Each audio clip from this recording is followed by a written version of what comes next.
আগামীকাল আপনার সেই জোনটা, সেই প্রেসিডেন্ট ভবন আমরা কিভাবে কি করতে হয় নেতৃবৃন্দ এবং আমাদের মাননীয় মেয়র ভাবি মেয়র জনাব ইঞ্জিনিয়ার ইশাক ঘোষণা করলে আমরা সেটা নিতে ঢাকাবাসী প্রস্তুত আছি।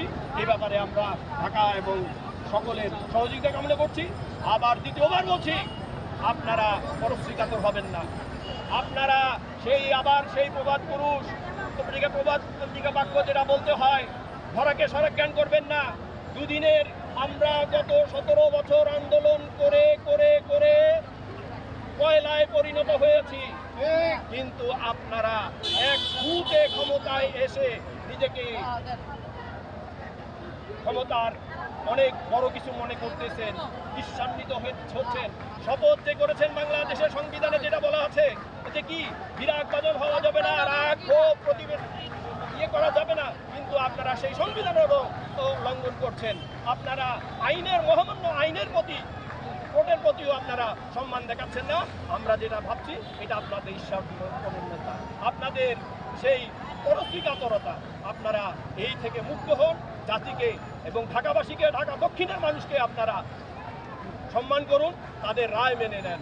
না হলে কিন্তু আমরা জাস্টিসকে যেভাবে আমরা চাই না, এই সরকার, এই তত্ত্বাবধায়ক সরকার, এটা আমাদের আন্দোলনের ফসল। এর একটাই যে আমাদের মনে বড় দুঃখ হয়, কষ্ট হয়, যে আমরা ভাবতেও পারি নাই যে এদের বিরুদ্ধে আমরা এই কঠোর ভাষা ব্যবহার করব। কিন্তু আপনাদের কার্যকলাপ, হীন মনমানসিকতা, উন্নাসিকতা এবং আবারও বলছি একটা শব্দ পরশ্রীকাতরতার জন্যই আপনারা যে নতুন দল করেছেন।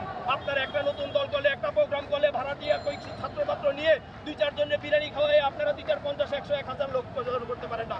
আজকে 6 দিন 7 দিন দেখেন আমরা লক্ষ জনতা নিয়ে নগর ভবন থেকে শুরু করে আজকে মৎস্য ভবন এখানে এসেছি। ইনশাল্লাহ আগামীকাল কোটি জনতা নিয়ে আমরা এই ঢাকা শহর এবং অবরোধ করবো যদি নেতৃবৃন্দ আমাদেরকে নির্দেশনা দেন।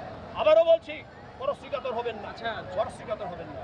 জুলাইয়ের বড় একটা শক্তি এনসিপির নেতারা আপনাদের বিরুদ্ধে গেল, যে কথাটা আগেও বলছি, এটা তাদের সম্পূর্ণ হীনমান মানসিকতা। তারা 2-4 জন 5 জন মিলে একটা দল করে আজকে প্রবাদ বাক্য বলতেই হয়, এসেই গরম ভাত খাওয়ার যে স্বপ্ন দেখছেন, আমরা এটা হতে দেব না।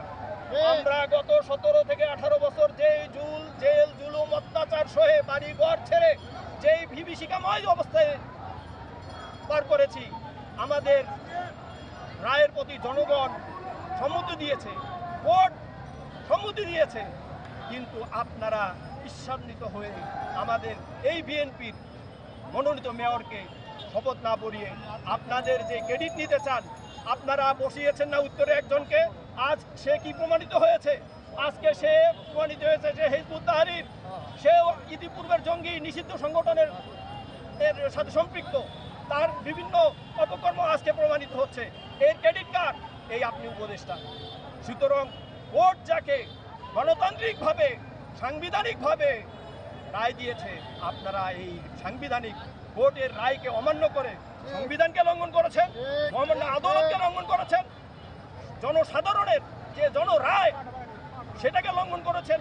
গণতন্ত্রের যেই শিক্ষা, যে কেউ যদি অন্যায় করে, যে জুলুম করে মজলুমকে ক্ষমতায় বসানো, সেইটাও আপনারা ভাই। আচ্ছা, আপনারা তো প্রায় কয়েকদিন ধরে আন্দোলন করছেন, এখনো দাবি মানছে না, কঠোর আন্দোলনে যাচ্ছেন না কিসের জন্য? আমরা নেতৃবৃন্দের আন্দোলন চলছে, আমরা অপেক্ষা করছি, কিন্তু আমরা অত্যন্ত দুঃখ ভারাক্রান্ত এবং ক্ষোভের সহিত জানাচ্ছি, আমাদের ধৈর্যের আর পরীক্ষা নিয়েন না।